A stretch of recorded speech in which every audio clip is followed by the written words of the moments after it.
Minasan konnichiwa. Jadi kita dapat news yang GTA 6 delay lagi.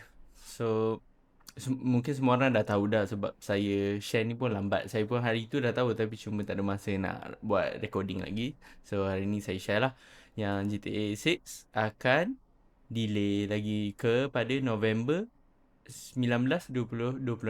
Dulu masa mula dia Rockstar cakap dia akan release pada 2025. And then dia delay iaitu pada Mei 2026.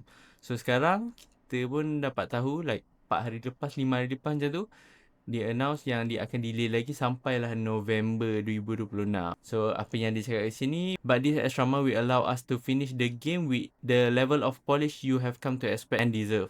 So basically dia nak tambah extra month sebab mungkin game tak berapa polish lagi, so dia nak polishkan lagi.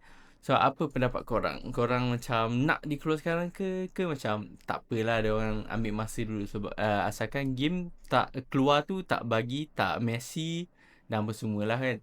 Tanya saya macam tak apalah dia nak extra time walaupun kita lambat dapat sebab GTA ni adalah franchise yang besar lah kan. So orang expect dia akan live up to expectation lah, more than what GTA 5 gave us lah, and Red Dead Redemption 2. So boleh share opinion korang di ruangan komen di bawah ya. Arigatou gozaimasu.